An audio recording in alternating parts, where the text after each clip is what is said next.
Everyone believed the princess died in battle, until a stranger returned, her alive Part 1, The Fall of House Valor. The Duskfall Belt was not a place where ships went to survive. It was a long, dark corridor of dead rock and broken asteroid fields that sat between two major trade lanes in the outer Commonwealth. Most pilots avoided it. The ones who did not were either desperate, lost, or very unlucky. The ship called the Eternal Radiance was none of those things. It was one of the finest vessels in the Indari fleet, long and silver, built from materials that took 3 centuries to refine, carrying weapons that could split a small moon. It was the personal transport of Princess Aelith Valor, heir to the Indari throne, and it was surrounded by 11 escort warships that had never lost a battle. No one expected trouble. That was, perhaps, the first mistake. The Indari were an old species. They had been traveling the stars for so long that they had forgotten what it felt like to be surprised. Their intelligence networks were vast. Their military was disciplined.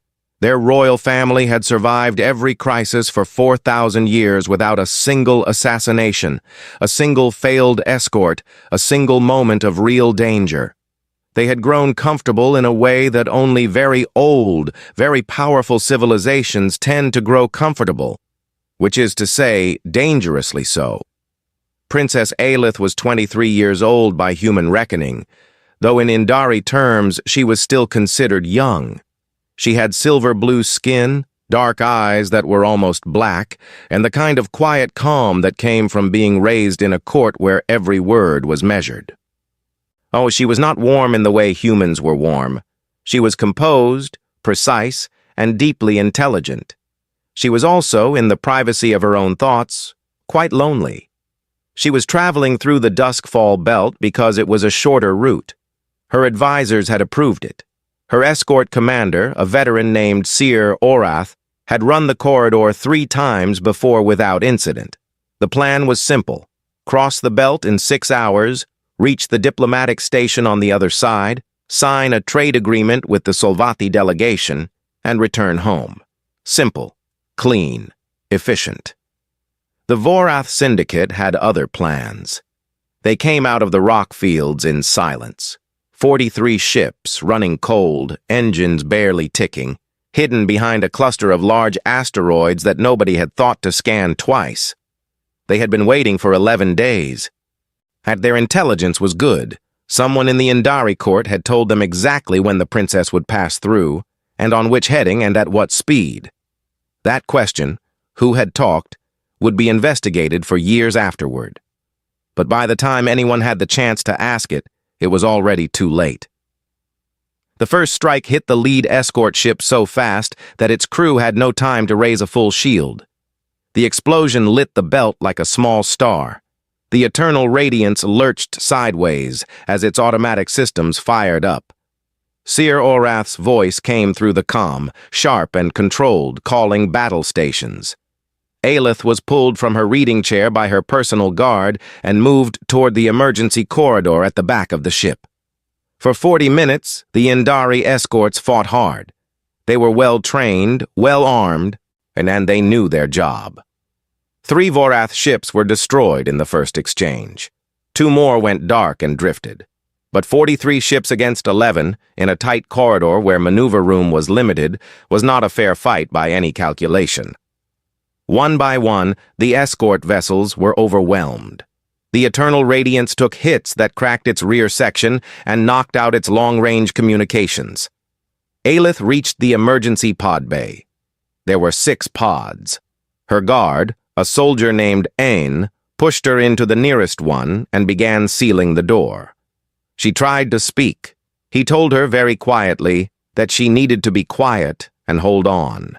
He entered a cryo sequence manually, one she had not authorized. The cold hit her before she could argue. The pod ejected into the dark. Behind it, the Eternal Radiance burned. The Vorath ships swept the debris field for hours. They found the wreck of every escort vessel. They recovered data from the Eternal Radiance's destroyed bridge. Every sensor reading, every scan, every system check they ran told them the same thing. No survivors. They broadcast their victory across 6 Commonwealth relay stations before the day was over. The news reached the Indari homeworld in hours.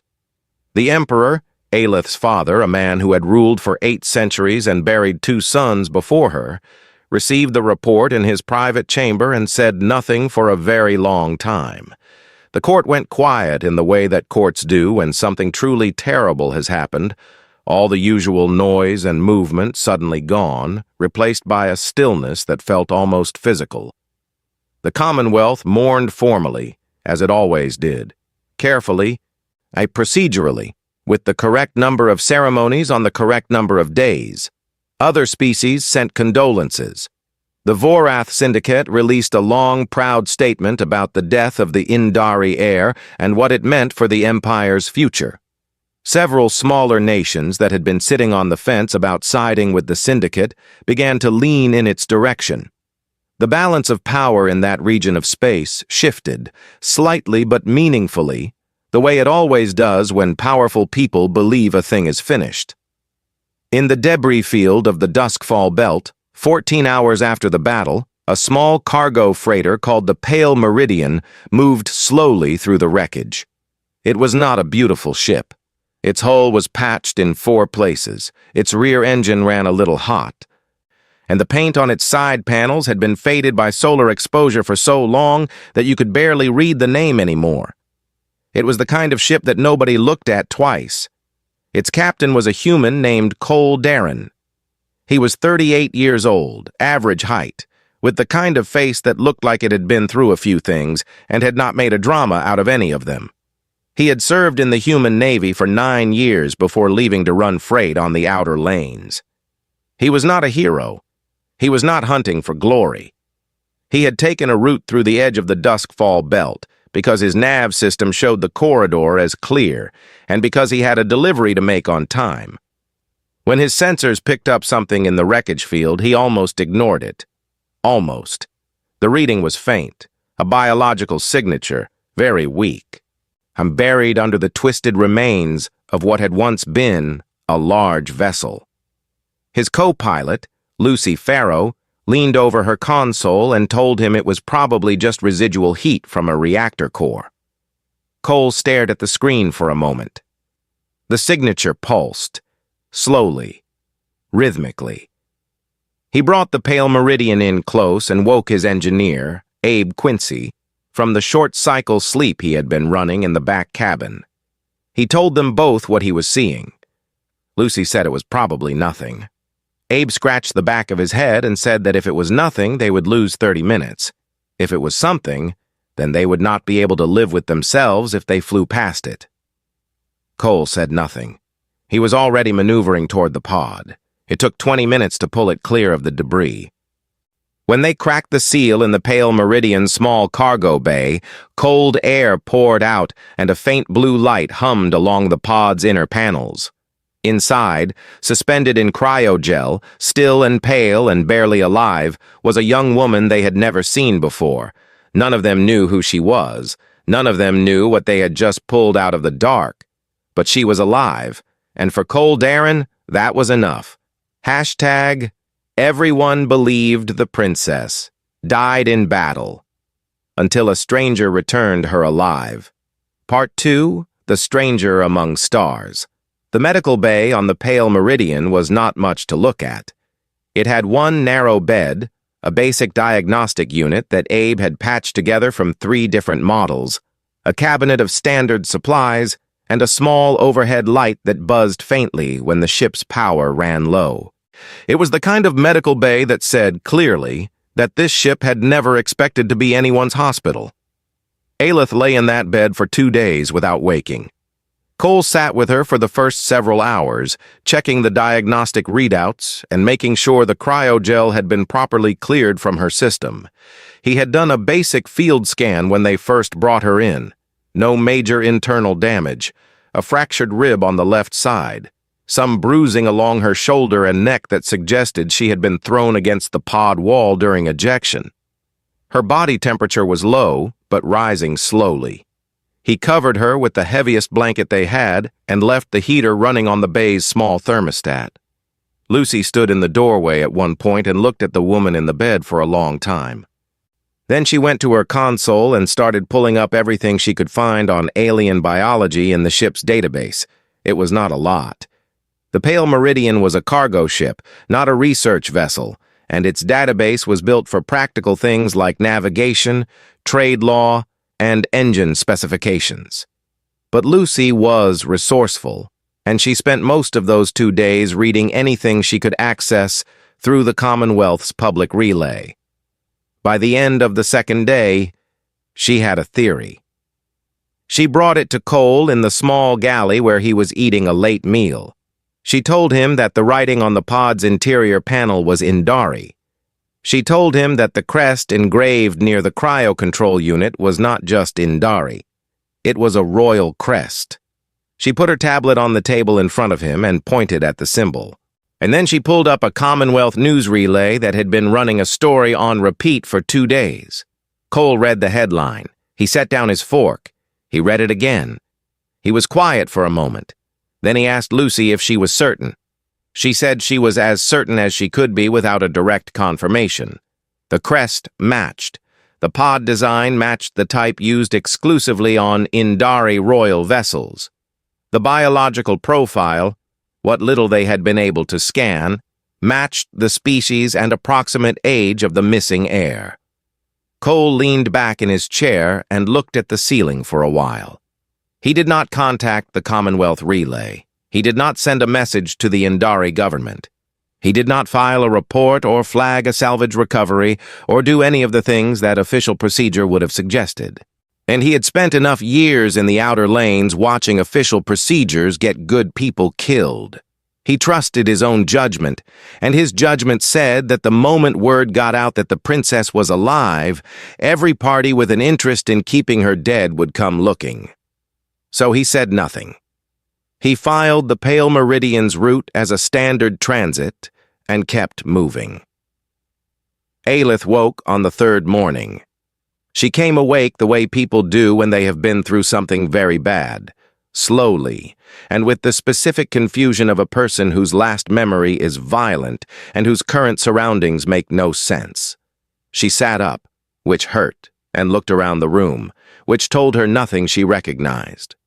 Everything was human-made, small, functional, slightly worn. The ceiling was low. The walls were the dull gray of a working ship. That there was a cup of water on the small table beside her bed. Cole was in the doorway.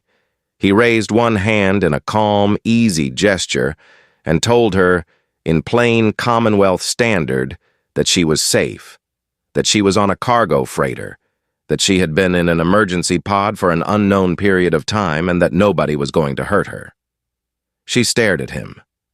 Then she asked, in very precise Commonwealth standard, whether he knew who she was. He said yes. She asked what he wanted.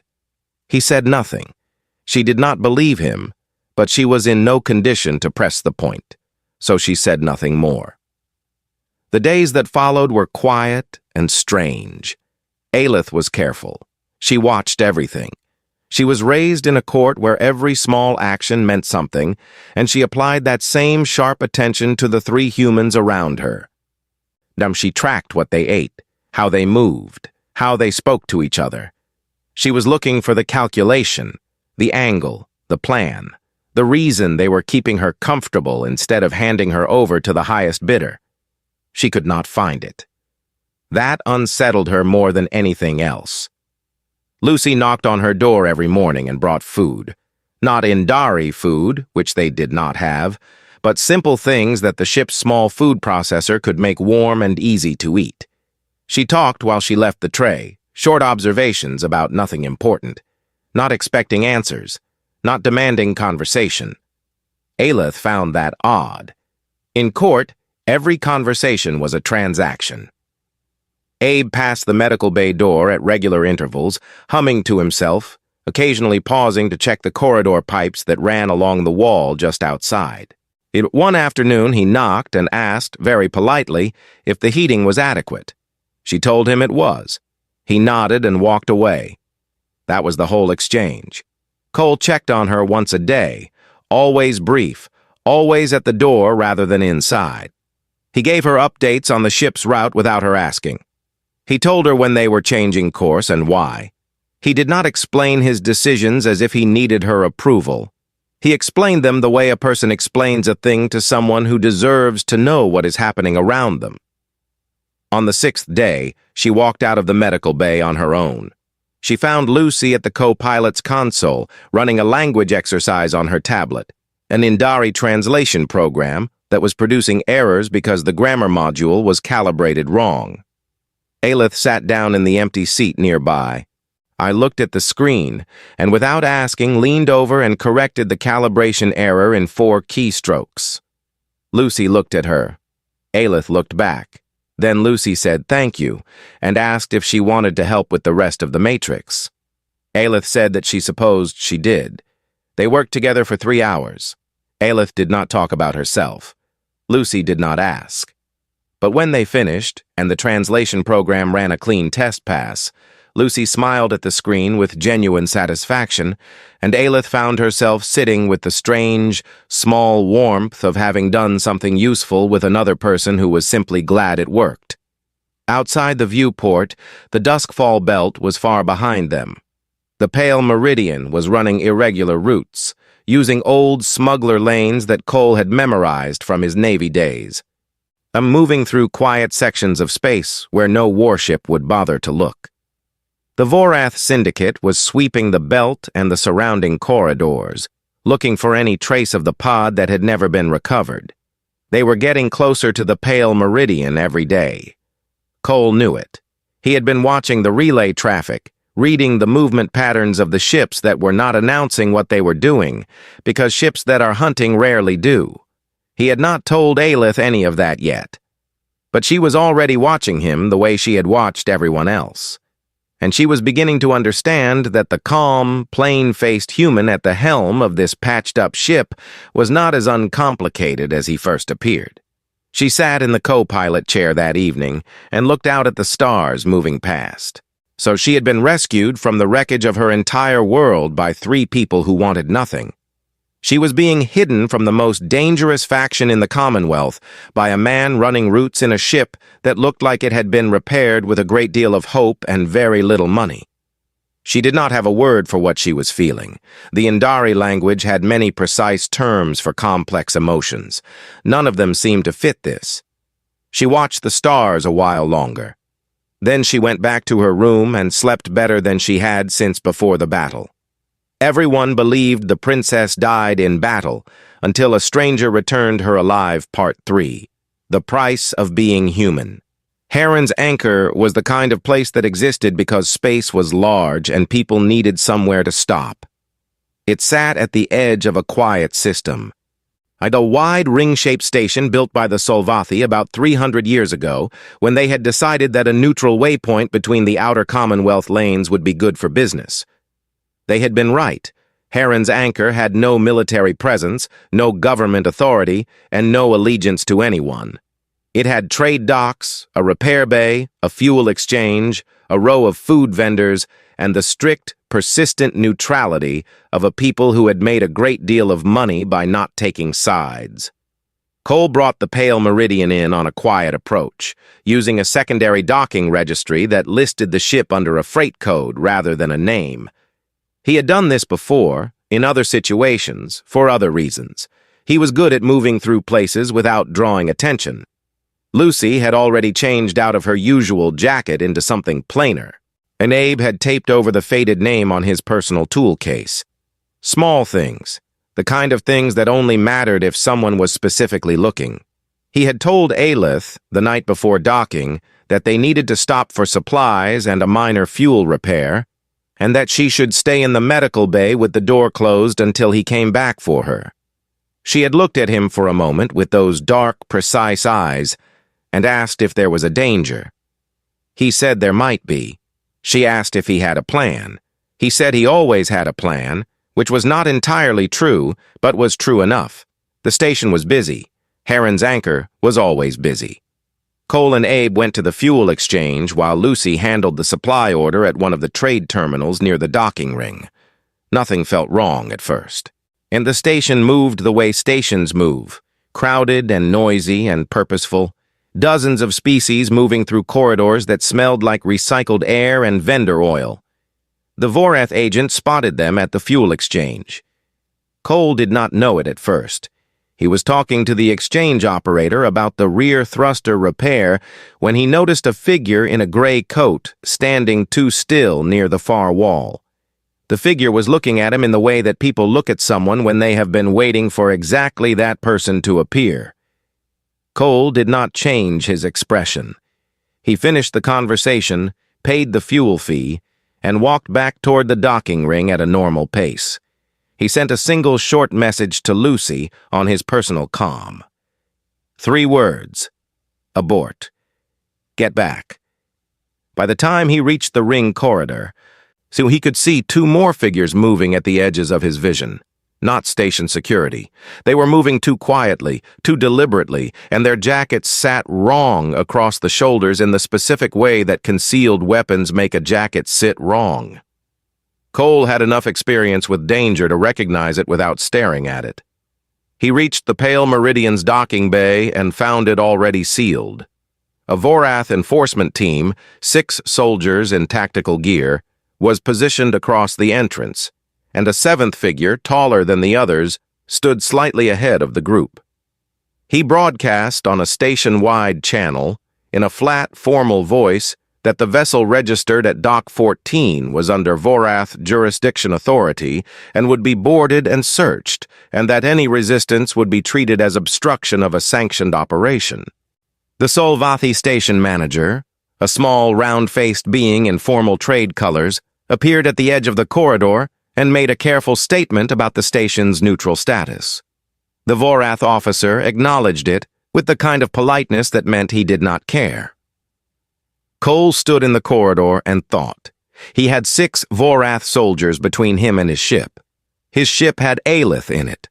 Lucy was behind him somewhere in the station, having received his message. Abe was at the fuel exchange. The station was neutral, which meant no help from station security. He was one man with no weapons that matched anything the soldiers were carrying. He opened his comm on the old emergency broadcast frequency, the one human independent haulers had been using for 40 years, the one so outdated that it barely appeared on modern scanners. And he kept the message simple. He gave his dock number, his ship name, and said that a member of his crew was in danger and he needed help if anyone was in range. Then he waited. The Vorath officer told him to step aside and allow the boarding to proceed. Cole said he was not going to do that, and that the officer should give him a moment. The officer said he had 30 seconds. Cole nodded and said that was fine. At 18 seconds, the first response came in on the old frequency. A woman's voice, dry and unhurried, said she was 4 docks over in a grain hauler and asked what he needed. Her name was Daria Holst. Cole had never met her in his life. At 24 seconds, a second voice came in. A younger man named Pete Calloway, running a courier brig at the far end of the ring, said he was on his way. At 29 seconds, the 2 more voices came in at the same time. A brother and sister named Owen and Fran Mercer, running a long-haul transport 3 levels up, who said they were already moving. The Vorath officer reached 30 seconds and started walking toward the bay door. What followed was not a battle. It was something harder to name and, in its own way, more effective. Daria Holst brought her grain hauler around on a slow maneuver and parked it sideways across the main docking corridor, citing a thruster alignment problem that required her to hold position. She did this calmly, professionally, and with the kind of paperwork that would take a station arbitrator several hours to process.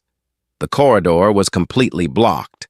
Vorath reinforcements on the upper levels could not reach Dock 14 without taking a very long route around the entire ring.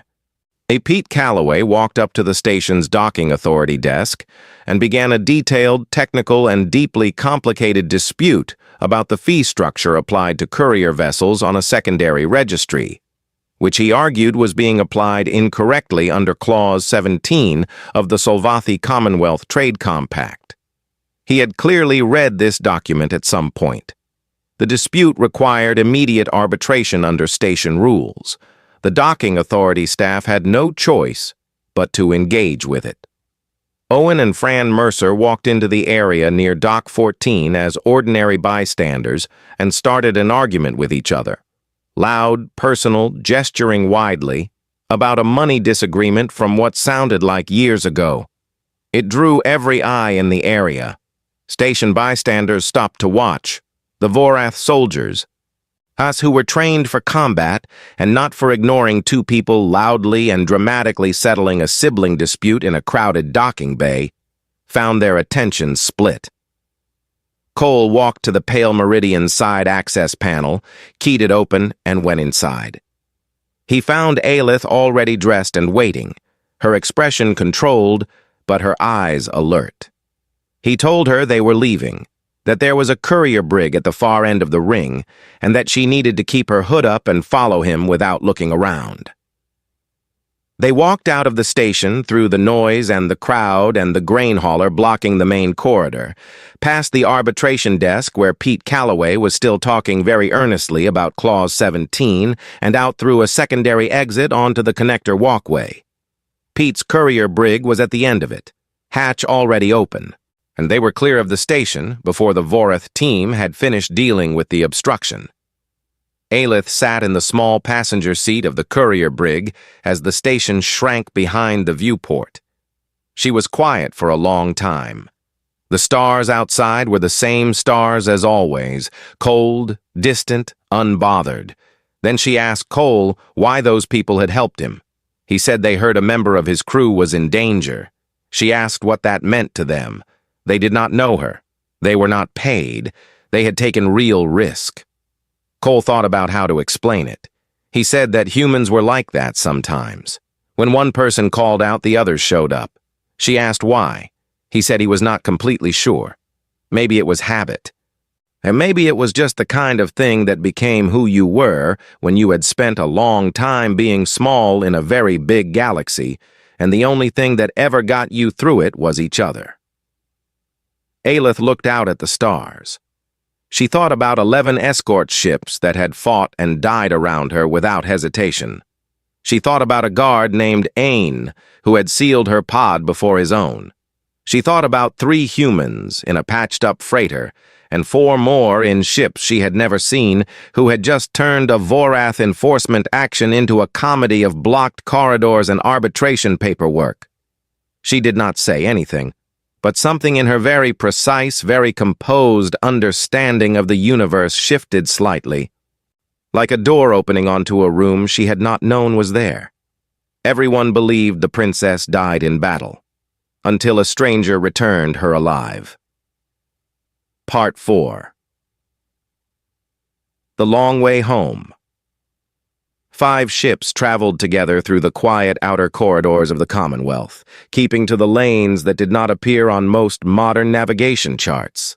The grain hauler, the courier brig, the long-haul transport, and the Pale Meridian running at the middle of the loose formation, its rear engine still running a little hot, its hull still patched in 4 places. It was not a convoy that anyone would have looked at twice. That was precisely the point. Cole had spoken to Daria, Pete, Owen, and Fran on a closed channel the night they cleared Heron's anchor. He had told them the full truth, or as much of it as they needed. And he told them who was on the Pale Meridian and why the Vorath team had been at the station and where they were trying to go. There had been a long silence on the channel after he finished. Then Daria had said, in her dry, unbothered voice, that she supposed she was not in any particular hurry with the grain delivery. Pete had said something about how his courier contract technically allowed him a 48-hour deviation for circumstances beyond his control. Owen and Fran had not said much of anything, just that they were already heading the right direction anyway. None of them made a production of it. That was something Aelith noticed early in the journey. The humans did not celebrate what they had done at Heron's anchor. They did not talk about it with pride or treat it as something remarkable.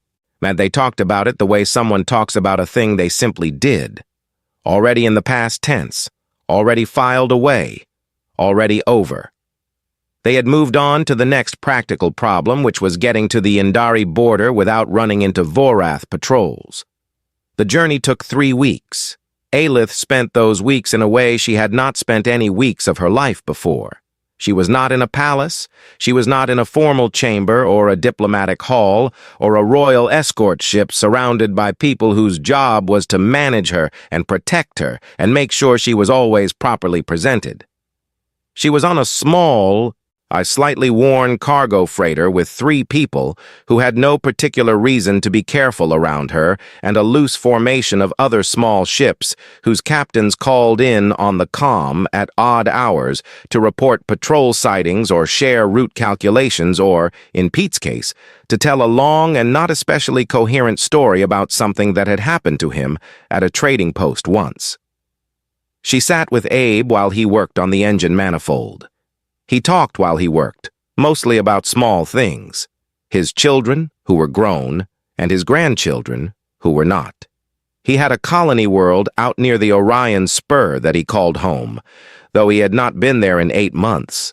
He talked about it the way people talk about a place they love and miss, but are at peace with being away from, because they know it will be there when they come back. Then he showed her a photograph on his comm. 3 small children on a red dust porch, squinting into bright light.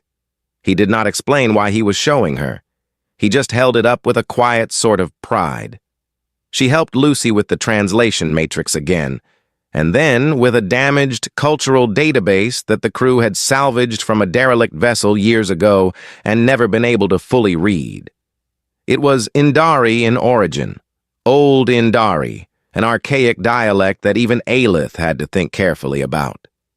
They worked through it together over several evenings, Lucy asking questions about grammar and structure, Aelith explaining the way the language had changed over centuries. It was careful, detailed work. She found that she liked it, and she played a dice game with Pete one evening when the courier brig docked alongside the Pale Meridian for a supply transfer. The game had very simple rules and should have been easy to win.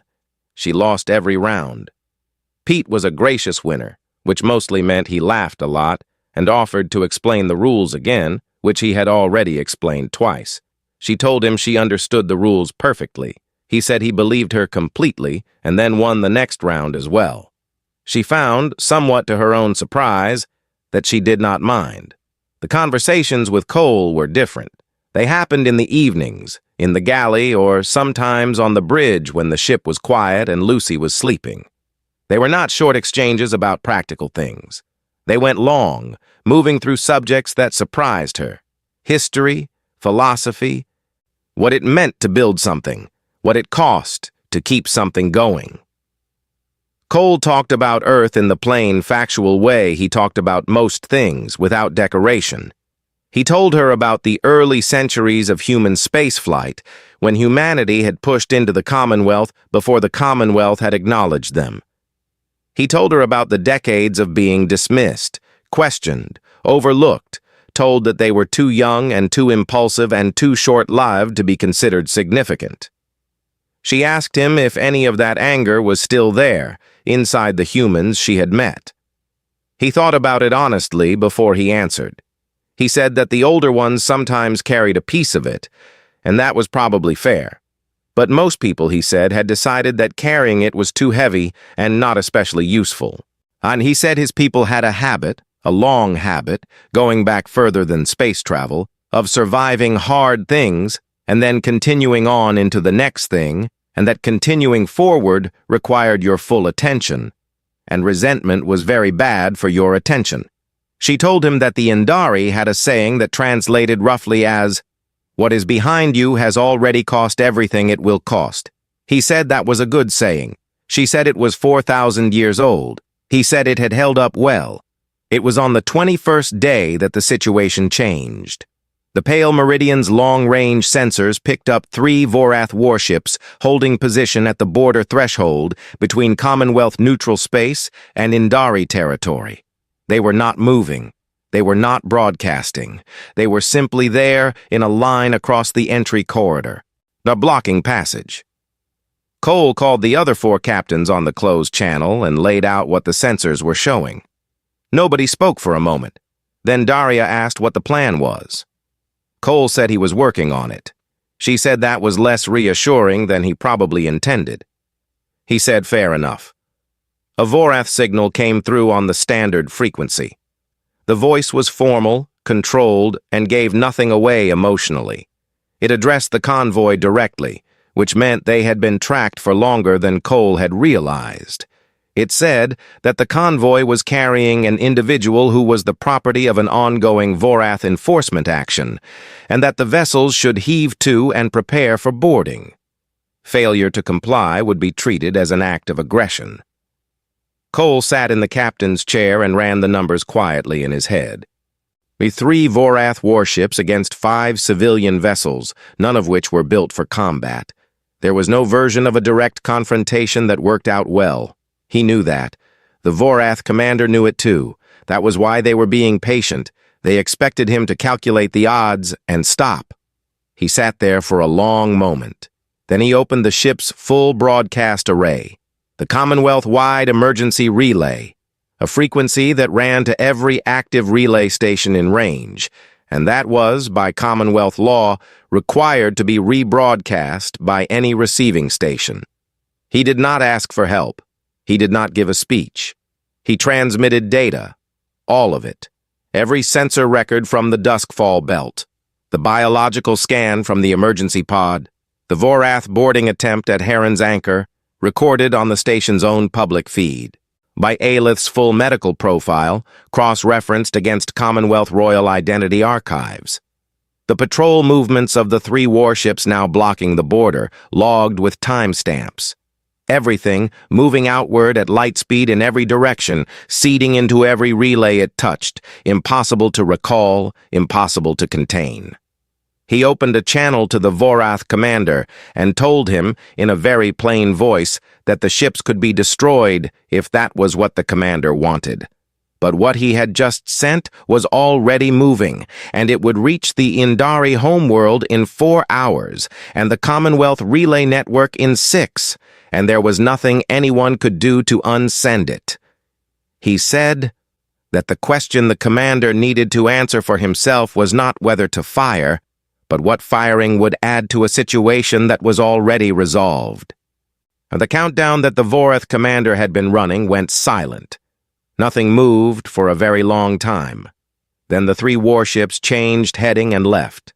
The corridor to Indari space was open. Nobody in the convoy said anything for a few minutes. Then Lucy, from the co-pilot's seat, let out a breath she had clearly been holding for a while. Abe, in the engine room, could be heard resuming the song he had been in the middle of when the signal came in. Pete, on the courier brig, sent a one-line message on the closed channel that said only, "That was an interesting plan." Daria sent nothing. Cole imagined she was satisfied, which was probably all the response a situation like that deserved. Aelith stood at the back of the bridge and looked at the open corridor ahead. Indari space. Home, in theory. Though nothing about what waited there felt simple or certain. She watched Cole settle back into the captain's chair with the specific ease of a person who has been through something and come out the other side and is now ready to focus on whatever comes next. She thought about what he had done. He had not fired a single weapon. He had not made a threat. He had taken the one thing the Vorath could not outgun, the truth, moving at the speed of light, and used it. There was something in that which felt deeply, characteristically human in a way she was only beginning to understand. The pale meridian crossed the threshold into Indari space, and the convoy followed. Everyone believed the princess died in battle, until a stranger returned, her alive Part 5. What humans are, the Indari warships arrived within the hour. Set 12 of them, moving in close formation, silver and silent and enormously larger than anything in the human convoy. They surrounded the 5 small vessels not with aggression, but with the specific, careful attention of a military escort that has been given very precise orders and intends to carry them out exactly. They did not ask questions on the comm. They gave a heading and said, informal Indari, that the convoy would please follow. Cole followed. The Pale Meridian had never been inside Indari space before. None of them had. Lucy pressed her face close to the viewport at one point and looked out at the escort ships running alongside them, their hulls reflecting the local star's light in long silver streaks. She said quietly that they were beautiful. Abe agreed. Cole watched them and said nothing, but he watched them for a long time. The capital world came into view on the 3rd day of travel. Aelith stood at the main viewport as the planet grew in the screen, blue-gray and vast, wrapped in cloud bands that moved slowly across its face, its equatorial ring of orbital stations glittering in the sun. She had grown up there. She had lived her whole life there until she boarded the eternal radiance on that last, ordinary morning that had turned into everything else. She looked at it with an expression that Cole did not try to read, because some things belong only to the person feeling them. The convoy was brought to a high orbital dock. Not a commercial ring, not a freight bay, but a military installation where the floors were clean and the lights were steady and the air smelled of something faintly herbal that nobody could identify. Solvathi ambassadors were already there. 2 Commonwealth observer vessels were holding nearby. The news of Cole's broadcast had done exactly what he intended. The galaxy was watching. Daria, Pete, Owen, and Fran were brought aboard the installation with the Pale Meridian's crew. None of them had asked to be part of whatever came next. None of them had left. They stood together in a side hall of the installation, waiting, talking among themselves in the comfortable, unhurried way of people who have been through something together and are now simply waiting for the next thing to start. Daria had brought coffee from her hauler in a thermos. She shared it.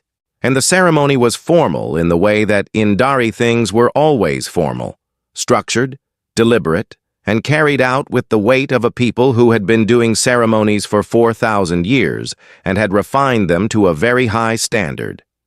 The great hall of the imperial complex was enormous, built from a pale stone that seemed to absorb light rather than reflect it, its ceiling so high that the upper arches were barely visible. Columns lined both sides, carved with the names and dates of every Indari emperor and empress going back to the founding of the empire. The effect was intentional. It was designed to make you feel small. It worked on most species. Cole stood in that hall in a jacket that was clean but not new, with Lucy on his left and Abe on his right, and Daria, Pete, Owen, and Fran behind them. He was not a tall man. But he did not carry himself like a diplomat or a soldier or any kind of official representative. He carried himself like a man who had docked his ship, handed the manifest to the right person, and was waiting to see what was needed next. The Emperor stood at the far end of the hall. He was very old, not visibly in the way that humans age, but in the way you could feel it when you were close to him, a kind of weight that came from having seen an enormous amount of the world and processed it over centuries. His robes were deep blue. His face was still. He looked at Cole the way someone looks at a thing they are genuinely trying to understand. Aelith stood beside him. She had been given her formal clothes and her formal title back, and she looked like what she was, the heir to an ancient throne, composed and precise, and wearing the correct expression for a public ceremony. But she also looked, Cole thought, like the person who had lost every round of a dice game to Pete Calloway without losing her temper. And that was a different kind of thing. The Emperor spoke in Commonwealth Standard, which Cole took as a deliberate choice. He said that the Indari had received reports of humanity for many centuries. He said that humanity had been assessed, catalogued, and placed in the Commonwealth Registry under the classification of a developing civilization, capable but young. too young by most calculations to carry real weight. He paused. The hall was very quiet. He said that the Indari classification system was being reviewed. He said that what had been demonstrated, not just by the captain of the Pale Meridian, but by the 4 other captains standing behind him, was something that his people's assessment had not fully accounted for. He said that in his years of governance, he had seen great acts of strategy. He had seen heroism. He had seen loyalty. But what he had seen in the account of the last 3 weeks was something that did not fit neatly into any of those categories. He said it was something that seemed to operate without calculation, without a requirement for return, without waiting for the situation to become important enough to act on. He said he did not yet have a precise word for it in his language. Cole said, quietly enough that it almost did not carry across the hall, that humans did not usually have a word for it either. The Emperor looked at him. He asked what they called it then. Cole thought about it. He said they mostly just called it showing up.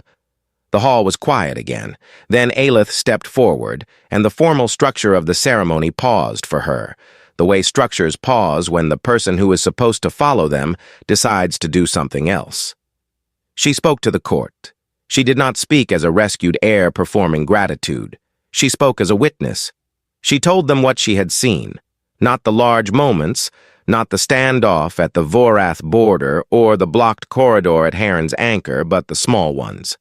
She told them about the soup argument on the second day, when Lucy and Cole had disagreed for 20 minutes about whether the food processor's output counted as soup or something else, with real conviction on both sides. She told them about Abe singing badly in the engine room at all hours, completely unbothered by the fact that he was not good at it. She told them about Pete Calloway explaining the dice game rules for a 3rd time with total patience and no condescension. She told them that she had spent her whole life in rooms where every word was measured and every action was calculated, where everyone was always presenting the version of themselves they wanted to be seen. She said she had spent 3 weeks with people who had no version. They were simply what they were, all the time, in small rooms, under pressure, without ceremony. She said that this was harder than it sounded. She said she was not sure most species could do it. She said that humanity had been classified as young. She said that this was probably true in the way that a calendar date is true, accurate as a number, and then not especially relevant to what it is measuring. After the ceremony, when the formal proceedings had ended and the hall had begun to move with the noise of diplomats and officials doing what diplomats and officials do, Cole found himself standing near one of the tall side columns with a cup of something warm that a staff member had pressed into his hand. Lucy was talking to one of the Solvathi ambassadors across the room and appeared to be having a very good time.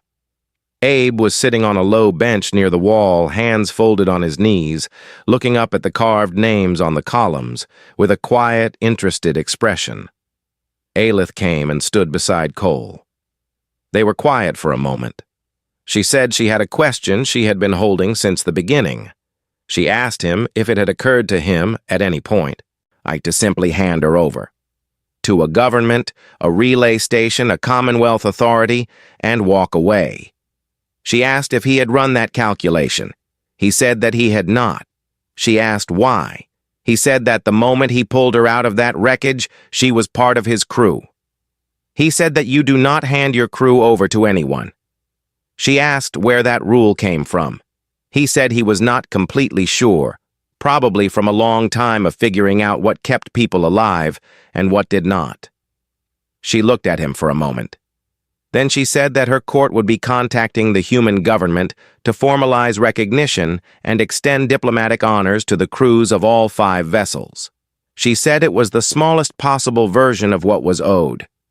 He said they did not do it for honors. She said she knew that. She said that was why the honors would be given. And he nodded once. She nodded once. That was how it ended between them. Not with a grand speech or an emotional moment, but with 2 people who understood each other standing quietly in a very large room. The Pale Meridian left the Indari capital dock 2 days later, cleared for the outer lanes and loaded with a new freight contract, a standard cargo of machine parts needed by a mining colony 3 systems over. Standard pay, standard route. The kind of job that the ship had always done and would keep doing, because space was large and freight moved slowly and someone had to carry it. Cole was in the captain's chair.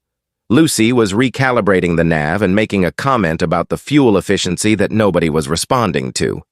Abe, in the engine room, I had resumed a song that he had apparently been working on for several months and still had not gotten right. Behind them, the Indari homeworld shrank into a point of light and then disappeared behind the curve of the navigation display. The Commonwealth was changing. It would do it slowly, the way enormous things do. Carefully, with many meetings, many documents, many careful reassessments of many old classifications.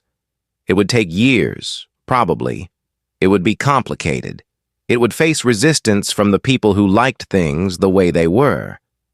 But the broadcast Cole had sent at the Vorath border was still moving outward at the speed of light, passing relay after relay, reaching more systems every hour.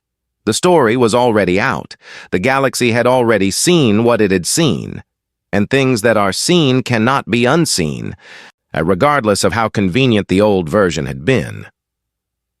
The Pale Meridian slipped into its cruising lane and set a heading for the outer systems. The humans, as they tended to do, had already moved on to the next thing.